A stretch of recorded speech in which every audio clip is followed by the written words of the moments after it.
Emily Elizabeth, and I'm the host of the What Fulfills You podcast, a show for and about individuals always seeking to be their best selves. On this show, we talk all about building the mindset, finding the right careers, creating meaningful relationships, and so much more. Welcome to the What Fulfills You podcast. Caroline, welcome back to the podcast. Thanks for having me again. We're here, round two. For the listeners, if you guys did not know, Caroline was on the podcast last year. We recorded in February. I think it was around Valentine's Day or Valentine's Day week. And it's actually crazy because we're recording right now in January 2024. So it's 11 months later. But it doesn't feel that, does it not? No, it feels like it was a month ago. Right. It doesn't feel that long ago. So, but it's funny because I only just published that full video on YouTube a month or two ago. Okay. And then I sent it to you because I'm slow with publishing videos, the full length. So I didn't get a chance to publish it until December or November. That's why I sent it to you randomly one day. I was like, hey, here's the video version if you want to see it. Yeah, I think we're gonna have to do some more of these. Yeah, I know. These are fun. I hope eventually we can get Tara here, our other lovely friend, 100%. So we can do a little trio convo. I think that'd be gold. Yeah, right? That would be gold. But till then, I've been trying to plant the seed for that. Right? So we're working on it. I know. So it's fun because you finally live in the city now. Before you were a frequent visitor. So many changes. Right? I feel like in the last month, How has it been? Okay, so let's start with that. How has life been for you moving to New York? What were some of the things that you were hesitant about? And now that you've made the jump, are you glad you're in the city now? Because I feel like a lot of my listeners are aspirationally hoping to live in a big city. New York is one of them, but I'll have girls DM me talking about hey, I'm visiting New York for the weekend, would love to meet you if you're around. And they're talking about how they dream of moving to New York or something they're thinking about. And I feel like it's kind of fun hearing it from a more fresh perspective because I'm here 2.5 years in now. So it's a little well, I love it. So I'd be curious what you think about this too, but I feel like this is my first real week and a half. Mm-hmm. I've had all my furniture and everything keep coming in. So every day I've noticed that, I'm getting more and more settled. But one of the biggest things I've realized is I've had a lot of packages stolen. Mm. So that's something to super keep that top of mind. Yeah. I know you have a doorman, so your building's completely safe. That's definitely a great thing to have. I still have doors with the butterfly camera and all that. Which on that note, really quick, I'm just gonna give a shout out because this company Peak, I've reached out to every vendor of the packages that were stolen. Then they sent me a whole new shipment. So I'm super excited to try this, and I'm going to have you try this too. Okay. It's a hydration, youthful skin thing, so that's going to be great. Yeah. And on that note, really quick, I'm going to also just say I love colostrum, and I got this from Nick Sharma, or the idea of it, and I've been using both those in my water, and I'm super happy about that. So what are the benefits of that? What's it called? Colostrum or the Peak? Yeah, I mean both. So Peak, I had a facialist at Miraval. Okay. And it's a resort luxury wellness spa. And she was telling me that it's been amazing for her because she was almost 50, had almost no wrinkles. Okay. She doesn't do Botox. And she said that Peak, she's I highly, highly recommend this. Okay. Especially for fine lines and filling, just the hyaluronic acid and everything will help your skin look more youthful and plump. Wow. So she's I do this every day. I swear it's the best thing I've had in a while. Okay. So then I immediately ordered it. Was so excited to get it. And then, wow. Yeah. But they're amazing. So I'm excited, and we'll try it later and see what we do. Yeah. No, I'm stoked. No, it's awesome too. But But that aside. Yeah. New York's been awesome so far, and I wonder what you think because I feel since it's all fresh, I want to make the most of everything. I want to get out there. I joined a social club online, and I feel there's activities that I just want to book back to back. Yeah. Do you still feel that same way because now it's been a while? Yes. I feel the main thing I've evolved out of is nightlife. When I first moved here, as you know, I went out a lot, and I went out a lot by myself. Right. And that's something a lot of people argued with me. So I had a clip go somewhat viral on TikTok and Instagram because it was me and this other girl talking about how you can get into any club by yourself here in New York because it's you just go up to the door guy and say I'm here by myself and then they will let you in. Again, that was always my experience. Maybe it's luck of the draw, I don't know, but it's something I did when I first moved here because I had friends that had different nightlife interests. You know how much I love house music, and I would do anything to go to see house music or hear house music, right? Yeah. So, you know, some girls are like, I don't really care to see MK or like this UK house, which I love. Like UK house is very different. It's just like so vibey. And if you've ever seen me like with house music, like you and Tara have seen me, I'm just all happy. I'm smiling. I'm all like giddy, you know? Right? I'm just like on a different vibe. So I'll go by myself. And most of that first year, I went out by myself, and like it was the greatest experience though. I love that. Right? Like I went to, you know, that lounge by myself, the Butterfly in Soho. I would go to Nebula, this like house nightclub. Went to a lot of nightclubs, and in most of the time I'd show up by myself, or I'd know a promoter there, or just know someone there, but I'd still show up to the door by myself. So that's probably the main difference, is I've grown out of that a bit, and I'm more into like actual lounges and cocktails and like going to places with girlfriends. I think part of it is obviously having a boyfriend too, that plays a role. Yeah. But I think also it's that, and being more particularly focused on like my personal vision, and not needing that high of New York nightlife anymore, and like being more particular with like, okay, I'm only going if it's like a DJ I would die for, you know, type of thing. Yeah. But besides that, I think New York still has the same novelty, because there's this quote that this guy said who's been here for like, I don't know, over 30 years. He's like, he's been here for that long, and he still has not seen everything you can in New York yet. And I think that's so accurate, that there are so many different things changing, like new restaurants come about, new nightclubs come about. Like nightlife used to be primarily in Meatpacking District back in the day, when there was like One Oak, you know, like those types of clubs. So it's like so much has changed in 10-15 years. And so I feel like novelty in a city like New York and like London and Paris and like big metropolitan cities are always changing, which is why they stay at the top as a global city, because everything happens there. Yeah, so I love it. I don't really see myself ever not having some sort of base here. I wondered if I was going to personally struggle with balance. Okay. Because I feel like I love to do things, and I'm so active, and there's always like things to do, and then, you know, work, and then friends and family and whatnot. Mm-hmm.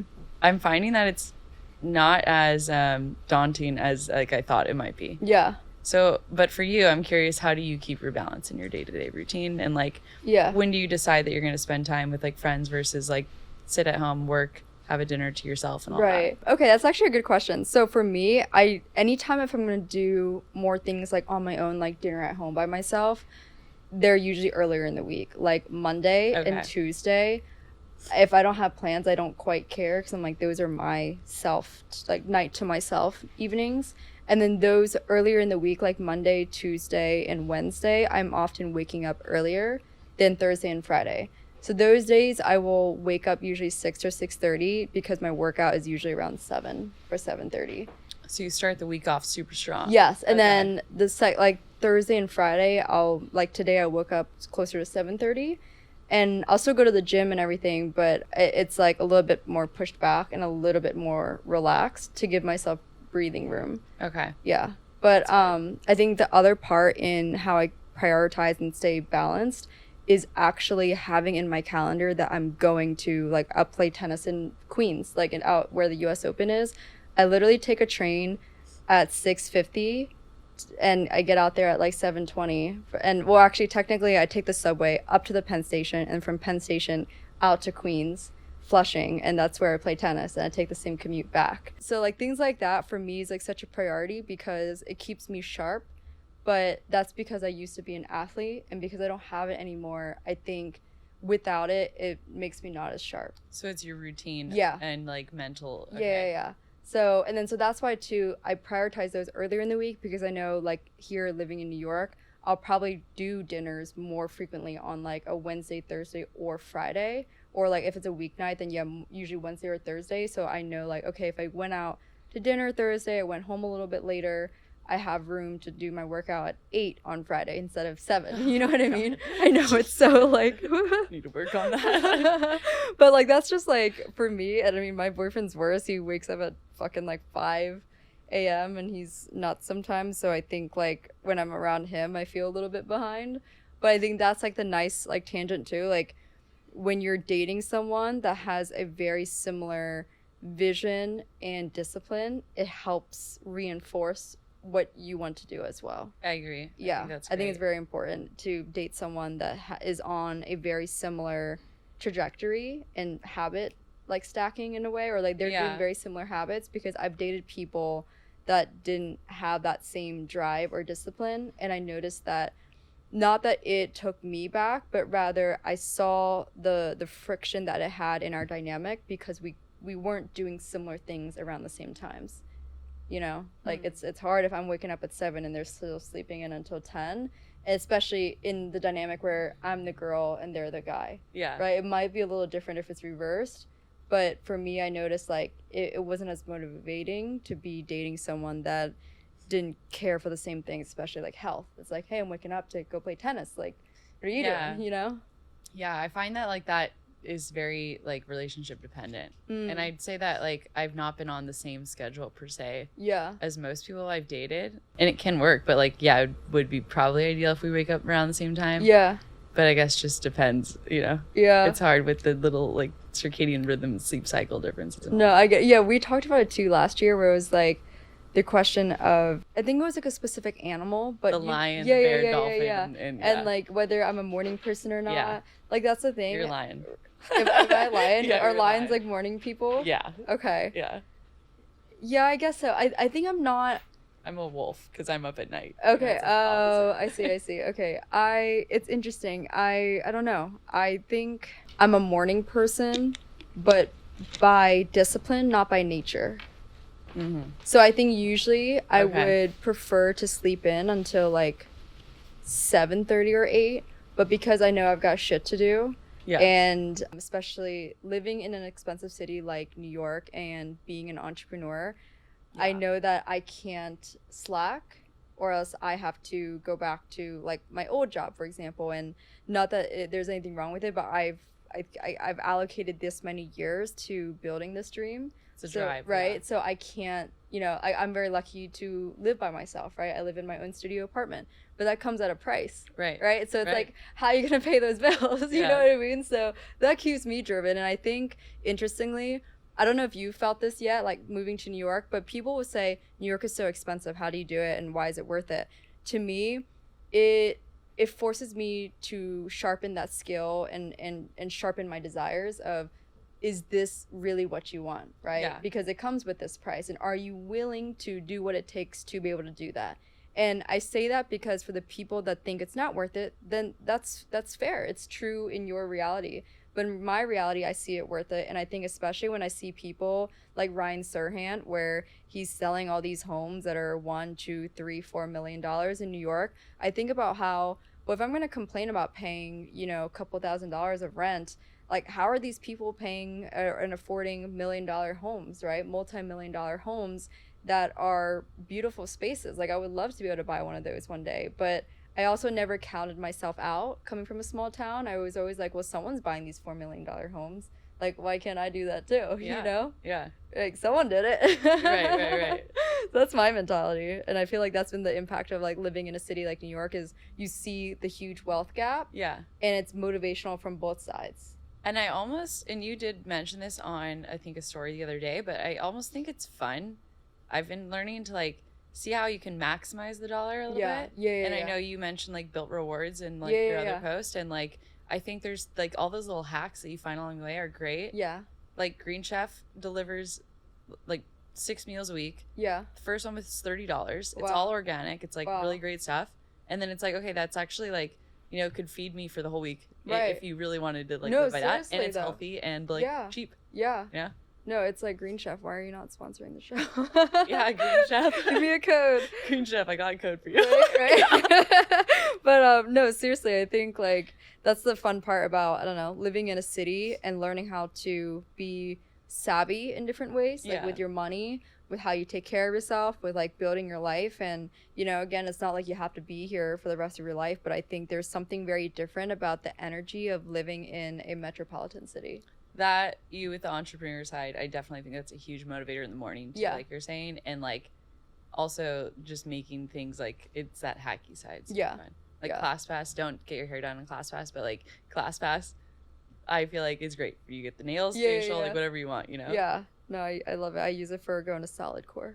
Yeah. That's I great. love Pilates.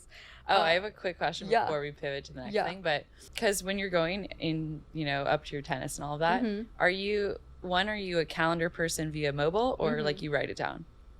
Okay. And then two, my other question would be like, in that, is it great to have a commute? Because since everyone's working from home nowadays, I don't feel like there's the commute where I used to like that in the morning, where it's like I have 1 hour or half an hour that I have to do whatever I can in a confined space while I'm like doing nothing else. You know what I mean? Right. So I use a calendar, Google Calendar. Okay. And I color coordinate it. Like, really? Yeah. So like I'll actually show you. Yeah, I think this would be great. I would love to get I'll some show organizational tactics. So like, okay. So you guys won't be able to see, but like you see how my calendar is? Yeah. It's all color.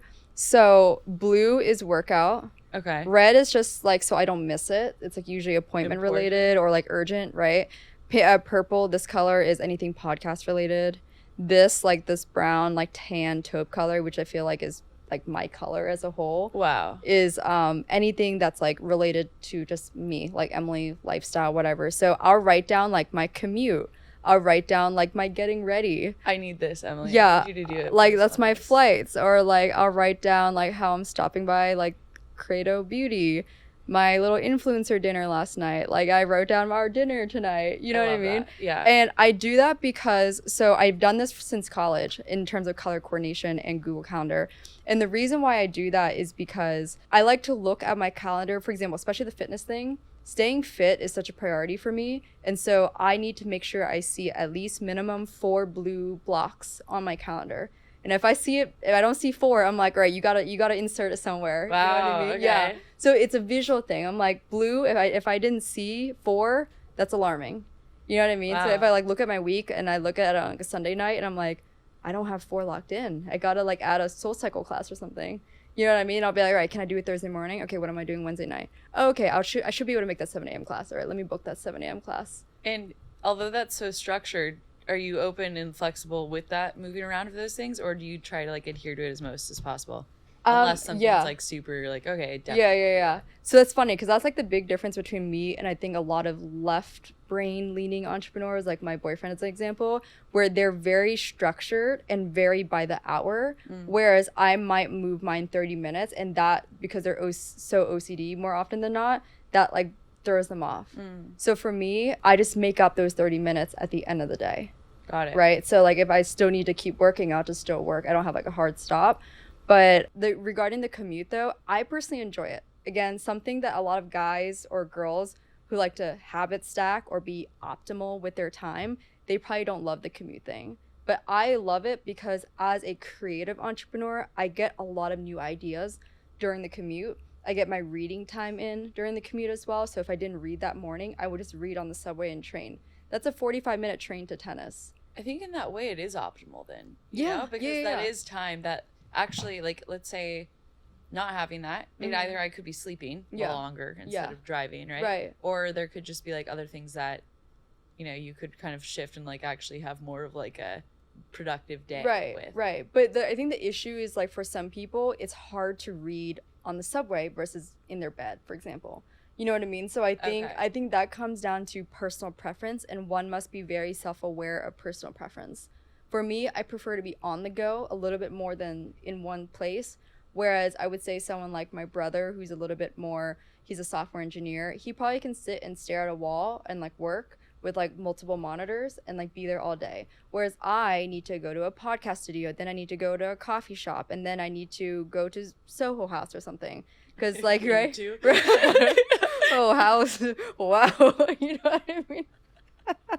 Yeah. Right, I need to go to Soho House. Sounds like a great day. What I really am saying, you guys, I swear I'm not like this, like, I don't know, it's like no, it helps your sassy. flow. No, it does help my flow though. It really does, because sometimes, again, I used to wish I was a really bad test taker in high school, and so I used to wish that I was better at sitting still and focusing and, you know, being able to just do the damn work. But I just grew up and realized like, oh, I'm not structured like that, and I started to rather adapt to how I am naturally structured and work towards that. So a lot of guys I know, like if they're not waking up at 5 and going to the gym, they'll probably do the gym midday or something. I can't do the gym midday or end of the day anymore. Like I need it first thing in the morning, especially when I don't have makeup on. I'm still like I didn't shower yet. Like I can go to the gym first, get my sweat in, and then get ready for the day. Whereas I know a lot of guys that, or entrepreneurs rather, would have already started their day by 8, and I'm not really touching my computer till usually 10:30. Do you wear makeup every day? Like, do you get ready like that every day? Not always, especially if I'm going to be home all day, or if I'm not doing anything that I really care to be like touched up for. Got it. But I'd say on most days, I'd say like 50% of the week I do wear makeup just to put myself together. And it could be really light too. Like I could wear like a tinted moisturizer, some mascara and blush or something, and a little bit of lipstick, and I'll call it a day. But like if it's like I know I'm gonna go to dinner that night, then I will just go ahead and do my makeup as well in the early part of the day. And retouch up later or no? If I need to, I usually try to swing it where it's like good for the whole day. Okay, but I do like to dress up most days though. Like I like to wear like nice pants, like boots, like blazer. Like I'm an outfit girl, so I think it is important. I'm always like look good, Polished. feel good. Yeah, polished. Really polished. Right? And like the little nails thing. Like I think that's just I think it's just so important because I don't know, like you never know, like you like especially if you're single, right? Like I'm not single, but like if you're a single girl and you're not dressed to the nines, like you might be missing an opportunity where your future husband came up to you. True. Right? Yeah. I think some people might be like, oh, well, you know, hopefully he'd come to me anyway. But it's like, well, maybe he wouldn't. Right, you know? right. He's going to remember the outfit you were wearing. Like, it often happens. Better to have that first impression. Yeah. And anyone, I guess. Right? Yeah. Let's pivot a little bit to friendships. All right. Something or questions that I get often from my listeners is around misalignment in friendships. And I talked about this with you earlier, but I feel like something that I don't really actually hear often from women is talking about friendships that fade or when you kind of outgrow friends. And I think this is very common in your 20s, especially. Like we graduate college at 22, and I think this starts to hit slowly around 24 and 25, give or take. Because the first year or two, you're really trying to stay in touch and like you're making time to see your college friends. But then you get a year or two into your job and your career and maybe your new city, and you start to outgrow people and like outgrow interests. And even myself included, it's like super unfortunate. But there was a girlfriend of mine that I was good friends with in college, and I was actually a bridesmaid in her wedding. I don't know if I actually ever told you the story, but I haven't talked to her since her wedding. Wow. Yeah. And it's like it's super sad because I've always been the one that actually reached out to her and would like check in and say hey. And I think it was after the wedding, and there was a weird girl jealousy scenario, not from her, but like her other bridesmaids. I think I told you about that, if you recall. Yeah. And so I think that might have played a part too, and it's just super unfortunate where we might talk about it too, where it's like competitive friends, or in that case it was like just jealous girls or competitive girls, and I felt like such an outcast because actually, believe it or not, you guys, it led to a point where one of the bridesmaids removed me from the bridesmaids group chat. Dude. Yeah. Oh my God. Right? And it's so crazy. And so, you know, it's one of those things where you kind of look back and you're like, I think for me, I feel like I've always been outcasted a lot, and a lot of people tried to compete with me in different ways if they felt overshadowed by me, and a lot of the times I actually would dim down what I do. And so I think that's been one part of how like friendships would fade. But the whole like the friend of mine who got married and like I haven't talked to her since her wedding, that like it wasn't because of that. I think it was just the fact that we probably maybe didn't see eye to eye on that situation, and she probably heard different stories, and that's totally normal. But I think secondly, probably share a different level of interest in staying connected. I think I put in a lot of effort and prior to it, and she kind of, you know, maybe just like got married and just had a different, you know, life and didn't see us really connecting as much, so she maybe didn't try. But it is kind of sad, right? It's like when you're a bridesmaid in the wedding. So. Yeah, that's making me reflect on like the weddings I've been in. I think the other part is like, it's not that maybe you know, the care or anything is gone, it's just that the amount of effort from both get waned, and it's not like because of a reason. It's just, well, I guess the reason would be that everyone just gets busy. And I feel like when you enter a marriage or a partnership that's like very serious like that, and you know your life is starting to be like well, what's next? Probably a baby, right? Mm-hmm. And then you're trying to spend as much time as you can with that person before your life changes forever in that dynamic that you're in, right? So I think there's like an element of that on the marriage side. And then also when, you know, your friends are single, it's like not harder to connect with them, but you just have different, you know, things you like to do. And it's like the stories that you're going to share are going to be not like relatable as much. Totally. Right? Totally. So those are hard. Takes a concerted effort from hopefully both sides, but definitely more so probably from the single girl side. Right.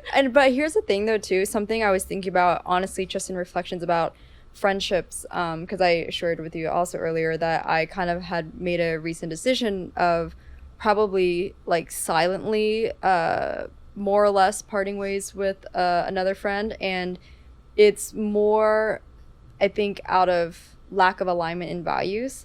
And I think that goes everywhere. I mean, I shared this part too on a different episode a while back, but there was someone that I was once friends with, and I introduced her to a guy that I thought that she would hit it off with. The caveat is that I did go out with this guy on one date, like way back in the day, but I know that she had slight interest in him, and I knew that I only wanted to be friends with him, so I introduced them. And the weird part was that after that introduction, she like completely disappeared. Like, I remember that. Yeah. Are they still dating? No, I don't think so. Okay. I'm not even sure, nor do I really care, but I would speculate I don't think so. Okay. But it's a bummer because I think I was super naive to how that plays in a girlfriend friendship, where you think that like I don't know, like why did it occur like that? And also all that to say, I just fast forward, I was thinking about how, you know, if that person's like a real friend of mine and really would serve longevity friendship with me, they would share different values and would have different values that would enable us to be friends still. In that, like, if that situation happened and I was in her position, I personally could not imagine myself proceeding or like treating a friend, especially one that introduced me to a guy that I liked, that way. You know what I mean? I would at least have a conversation about it if I felt any kind of way. I don't know if there was any potential jealousy or like it didn't sit well with her that I had gone out or he had interest in me before. But I think either way, I just wouldn't handle it that way, if that makes sense. And I know that, and I think I know that the friends in my life would also handle it the way I shared, which is with integrity, communicating about it, and also valuing the relationship with like the person you've known longer, or just like the person that like was there for you. Right. So that knowing that she didn't share that, at least seemingly to my face, made it a lot easier to recognize like, oh, you know, this person's not aligned with me, not aligned for my life because they don't share those values. Yeah. That makes sense. Yeah. Do you find, what other values would you say that are top of mind for you when you think of friendships that either you like want to have or are like ideal and like, you know, important for you to have around you, I guess? I think it's so funny because I'll talk about you and Tara to my boyfriend, and I'm like, you know, you guys are the two people that has never failed to like always like lift me up.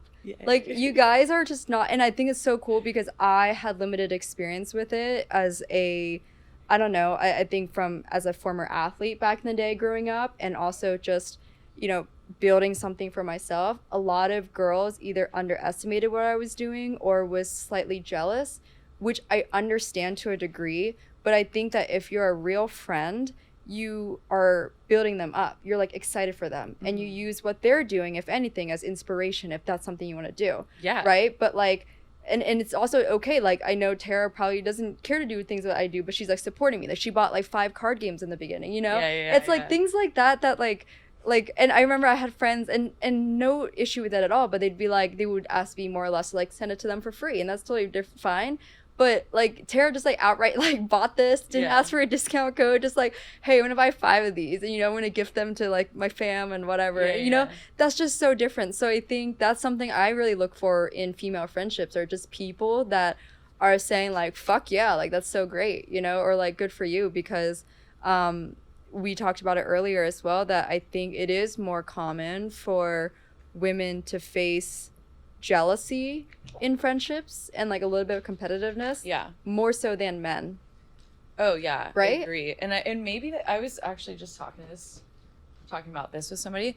I think men have that like more of an alpha role, right? And so like men are in a group where they're like deciding who's the alpha, and it's unsaid. Like it's in some way, right? It's just men language. And once that kind of gets like determined in some regard, there's not necessarily like much to like argue about.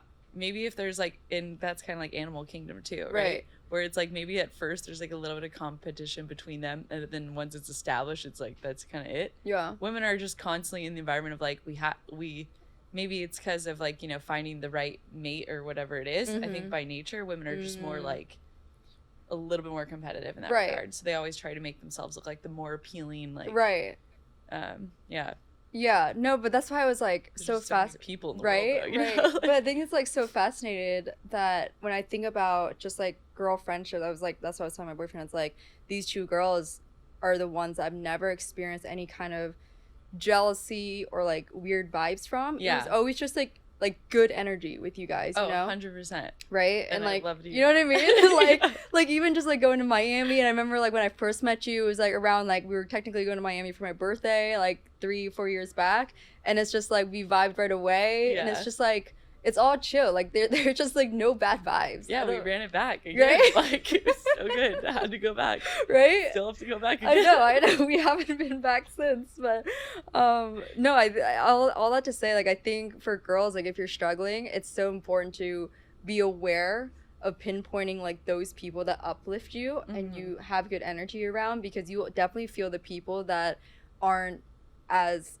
like aligned for you and aren't as good for your energy, because it's just a night and day difference. You know what I mean? Like I can hit you up and like tell you about anything. I can call Tara up. It's just like, but I can't always do that with other people. Yeah. You know? Yeah. There's just like I don't know. I don't feel like there's no judgment either. It's just like, right? That's huge. I feel like there is definitely no I'll talk about a lot of different shit with you. Yeah. It's like no judgment at all. Yeah.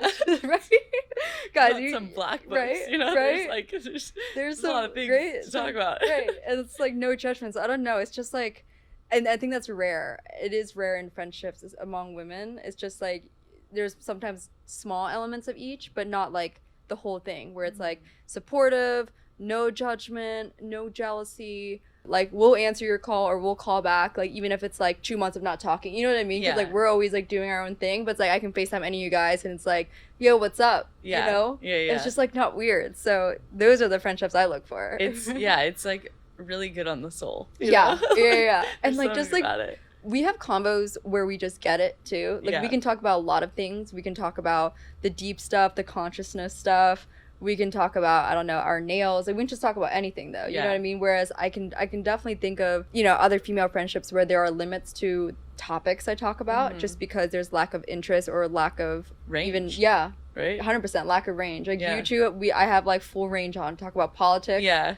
Like, everything. Right. And it's, like, fun. Yeah, it is. And actually, that goes on to, like, I feel like you said something earlier in the car. Yeah. Which I thought was huge, where you're, like, saying how basically when, you know, we're having conversations and we have differing opinions, it doesn't really matter. Yeah. Because it's like we both can have such strong mindsets about certain things and feel certain ways, but then, like, you know, it's such a nice blend of, like, how we collaborate around it, even if we have different opinions.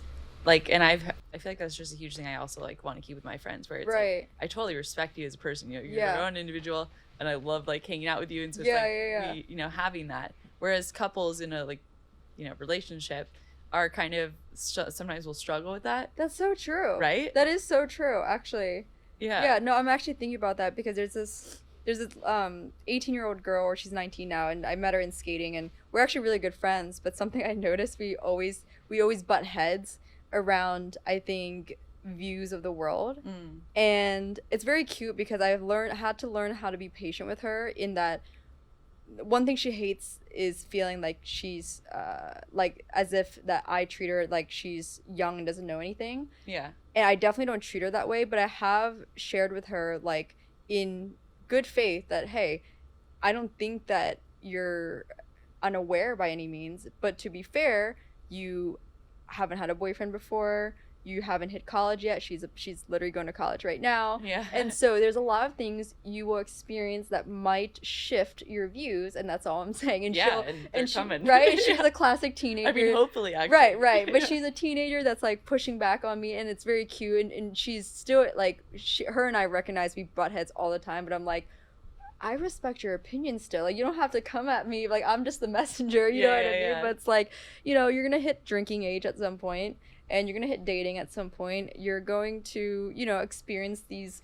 nuances in college where you definitely see past your high school social environment. Yeah. And that'll change a lot of things. And so it's like me being a 26-year-old, I'm like, all right, just let her be. And I feel like that's my intro to being a mom. Yeah. Right? Okay. Love that. Like, oof, I gotta learn how to be patient, but I'm like, I don't know if I want a daughter. Well, I think, you know, you'll have a different starting base. Right. You know? Yeah. Hopefully we have kids around the same age and time frame, because that would be great. I could kind of see that. I could too. Wait, where if you had to pick an ideal age, what would it be? To have kids? Yeah. Well, now, yeah. It would have been like before 30, but for real? You wanted that before? Well, like, you know, when you're younger, I feel like you look at 25 when you're like 18 and you're like, oh, I'm definitely gonna be married and have kids by then. Okay. Then you get to 25 and you're like, oh my god, yeah, there's no chance I could be married right now. Right. And then it's like 27, now I'm 28, and it's like, well, I'm just still don't want to be married right now. Yeah. But like soon, I guess. But it's like, I even think more about the kids. Right. I would definitely want one before 32. For real? Maybe even 2. Maybe. Oh, okay. For just real? because I think so. That's two within the next 4 years? Well, that's like the idea, you know? Okay. It doesn't mean it'll happen. It's just okay. Age-wise, I have that thing where it's like you look at a number and you're like, probably by then I should have this, but doesn't mean I will. Yeah. Okay. I guess for me, I think I imagined, okay, in a perfect world. Yeah. First, around 34.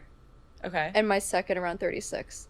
So my main thing would be that I would ideally want to have them kind of back to back. Yeah. Or somewhat back to back, like 2 to 3 years apart, and then call it a day. Like, I just want 2 kids. I think that's good, but then it also is just one book I read called The Defining Decade, and it's like, I've heard of it. You have to have like your plan, and this is kind of where it just depends on age and timeline, but you have your kids, if you want kids, now you have to be like, okay, well, it's going to take me a year to be pregnant, right? Mm-hmm. And so you'll be pregnant for a year, so then now you have to go a year before that. And then you're probably like married, right? Or whatever it is. And then a year before that for engagement. And then maybe another year before that for dating. Yeah. So then it's like, when you start to like look at timelines in life, they always are a little bit longer than maybe they seem like they will be. Yeah. But also, I guess age-wise, I just always thought like I wanted to be a younger mom because I liked the idea of like growing with them and like being around, you know, if they're 20 and I'm like, I don't even know how old I'm. Maybe just like closer in age, to like be more relatable. Well, how old was your mom when she had you? Because mine was, I think, 36 or 37. Okay, so that's interesting. Yeah, my mom, I think, was 30. For real? Yeah. Oh, wow. She got married at 21. Actually, no, that was for Ryan. I think she was 27 for me. Oh, wow. Yeah. Okay. I mean, I guess that's probably normal age back then, too. 27 was probably like... Yeah, because she was married like 22. Yeah, 23. I think that's back then. I feel like a lot of people are having kids a bit later nowadays. Oh, definitely. Right? And the women are working a lot more, and now there's just like completely different like financial stability with having 2 people working. Yeah. And yeah, and now people are a lot more, I think, conscious about who they're marrying. And which I think a lot more trial. Right, you know? right. Which I think... You see someone in a lot of things and be like, well, will I stick around with this one forever? I don't know. Right. But, okay, that being said, though, and I want to hear your take on this, I noticed, speaking of, like, being more mindful and conscious with partner selection and who you're dating, something I was thinking about the other day, you know, I've looked up to a lot of successful athletes growing up. And as I've grown older, the one thing I look up to them about is actually their well-roundedness. So there are I don't know, like the LeBron James of the world and the Kobe Bryants of the world and things like that. But like, of course, tennis being one of my main sports, Roger Federer was someone that I always admired. Right. A lot. And we talked about it. Right. Last I think year. right? We did we? Yep. Okay, so I don't know. So I shared that. True, still, right? So clearly he's still on your mind for that. Yeah. And the reason why is because as I've come across a lot of different conversations and social media clips on like the Andrew Tates and I don't know, even like red pill stuff and the whole shebang, I think about like, okay, is that really true for apparently all these successful men. And I think about it in a few different ways. I think number one, the men that I admire, they all share very similar values, right?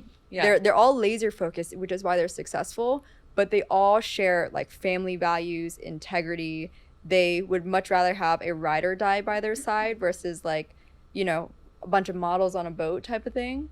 And I say that because I feel like, again, not assuming, but, you know, I feel like sometimes Andrew Tate kind of shares that mindset of, well, if you're a successful man and you're in your late 30s, like you're like peaking, like you can have a bunch of models on a boat in Miami or Dubai or wherever, you know, cool. But then I look at the other men that are actually successful and well-rounded, right? When they win Wimbledon or the US Open or a Grand Slam, who do they go to? They go to their player box. Yeah. After they fall on the ground and they're like, I won this Grand Slam, they run to their family. They kiss their kids. They kiss their spouse. They hug their coach. They're rocks. Right? They're rocks. And so without that, these successful people, man or woman, but I'm just going to highlight men because I'm talking about I date men. So that's why I look up to them, because like they understand the value of that. It's invaluable. Yeah. Like you can't buy that. 100%. Right. And so I think something else I recognize as a pattern amongst these men too is that because of their level of conviction in going after their dream and their vision, whether it's to be the GOAT in tennis or the GOAT in basketball or the GOAT in football or whatever sport, they are so convicted there that they often take that level of conviction into who they wanted to marry. Oh, yeah, right? Because that person has to be their biggest cheerleader, right? And that level of conviction versus like, oh, I could have a bunch of women or I could have a bunch of, right? Like, to be honest, I look at like Tara's brother. Oh, that just gave me chills. Right? Like, I look at even like Tara's brother, to be honest. Like, I really admire that, like his level of like conviction and knowing. And I think, yes, like for some people it's trial and error, or even like, let's say like her parents, for example. Like I know like her dad is like, has always like cared about her mom. And I just, for me, hearing about it gives me examples of what I would want in the future. And it's so sexy in a man, yes. right? So sexy. So like sexy. Nothing sexier than a guy knowing what he wants and goes after it. Right. And I share that because a close friend of mine had a conversation. He was sharing about his like recent date with this girl he's been seeing for about a month and a half.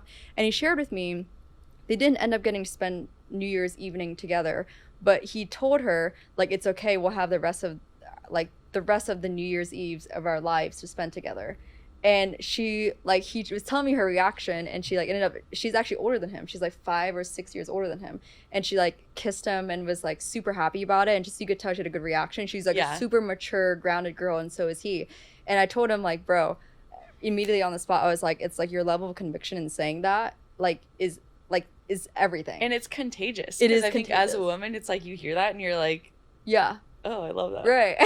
Yeah. Because it's like someone with that level of certainty. And so I think of like Roger Federer and how his wife is 4 years older, where a lot of people are like, oh, they love like younger women. And don't get me wrong, I think both sides of the coin is great. But my point is, if you look at the masses of what people say, and then you look at the GOATs and what they do, and these like top tier quality people, I want the top tier, what they're doing, not like the masses of, oh, if you're successful and you're this and this and you can pull all these bitches. It's like, I don't want a guy that thinks like that. Does that make sense? Yeah, and I don't know how much you've like followed or looked at their videos, but who's that couple, like Ryan Reynolds and Blake Lively? Oh yeah. I mean Blake Reynolds. Yeah. Or I don't know right. Blake Lively, but like they have such an amazing dynamic. And I don't know if you've seen her speeches where she like was talking about him, and I've seen they're crazy cute. They're crazy. They're adorable. And like, you know, she always says about him, like he runs home. As soon as he finishes a show, as soon as he finishes anything, he like can't wait to go home. So he'll like come with costume, makeup, and whatever on, just like wants to get back to them. Yeah. And so like I love that kind of environment. I love that. And also someone else too, you probably know of, Sarah Blakely. Yeah. And Jesse Itzler. Yes. Power couple. Yeah. Guys, if you guys don't know, Sarah Blakely is the founder of Spanx,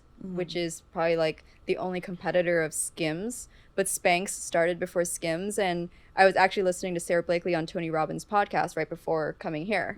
And I just love her aura, her genuine persona. And they actually met when she was 35, and he was I was like, going to say, was it around 40? But yeah, they met like, he was 38, and I think she was 35. And they, I think, popped out kids like right after. Like she had 4 kids. And so she probably had them like starting at 36.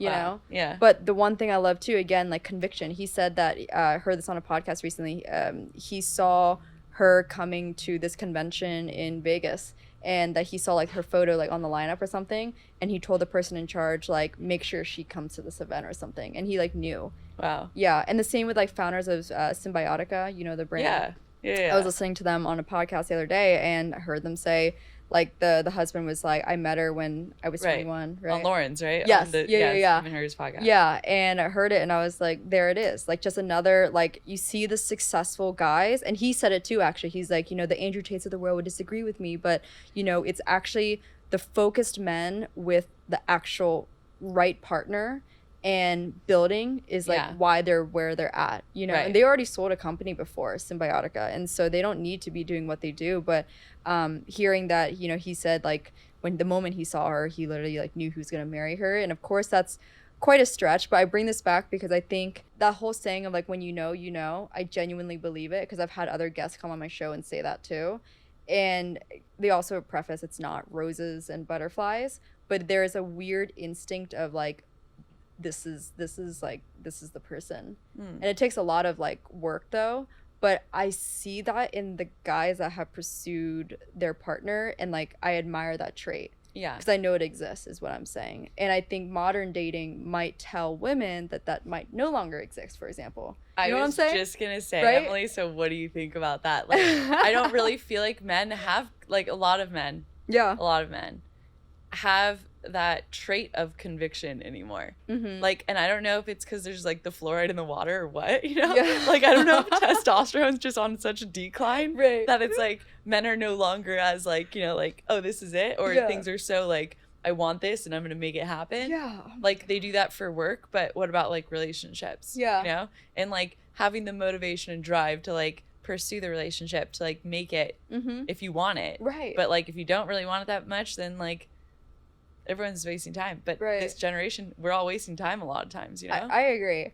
So why is that, and why does the culture, do you think, like, well, I think a big part of it is like dating options. I think a lot of people, men and women, have this belief like, oh, but like what if this one's better, or like, oh, I could keep swiping if they're on dating apps, right? That's why I've always been an advocate of I don't go on a second date if I don't feel it on the first. I remember you saying this, right? And I even and I hated that a lot of people were shocked that I didn't proceed to go on a second date with this pro football player that I once went out with, right? It's like, so what though? Like, it's not like I'm not gonna be able to go on another dinner date with another guy. It's like you, like women, it's like what, you act like you can't go on another date eventually? Like, why would you need to go on a second date with someone you know you are not going to proceed further with? Like, you just know it, you know? And I think that's the thing, is I see a lot of girls still going on these dates even when they're like, I don't know, maybe at least I'll just get a free dinner out of it. Yeah, one, I hate that mentality. I hate that mentality. Because, like, go to the soup kitchen. Like, you know what I mean? Like, do you need a meal that badly?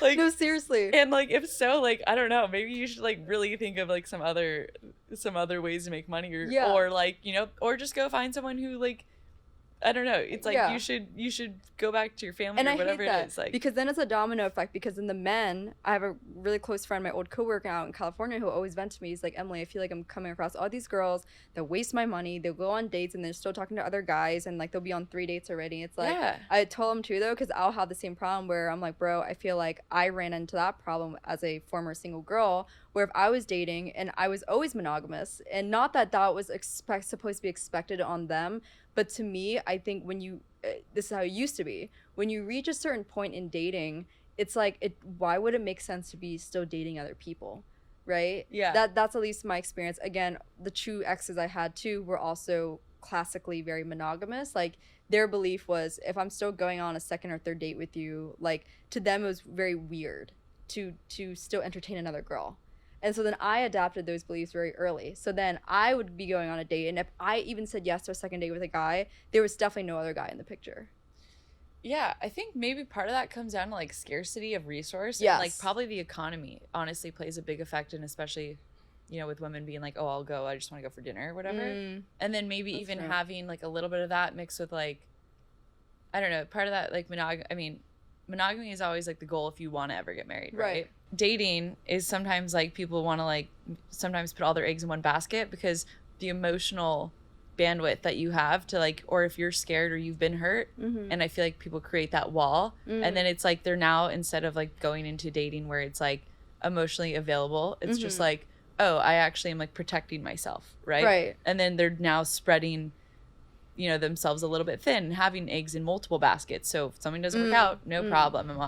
Doesn't even matter, right? It's almost like preserving your emotional sanity and like internal thoughts. But I think about it in the same way like sports, right? There is no GOAT in a sport that played 4 sports, right? He was a GOAT in tennis because he put all of his hours and off the court training in tennis, and he put all of his mental focus in tennis. That's how he became a GOAT, right? So I think I'm very mindful of that because I met a billionaire in Italy who's actually a good friend of mine now.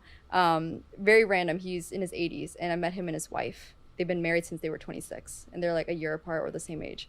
And their son is not married, but he's in his early 40s. And something my friend and I asked them was like, why do you think your son is maybe in a different place than his father, who's, you know, very well off and successful? And they're very grounded, very low key. You would never, ever be able to tell. They're like very successful and he sold 2 companies.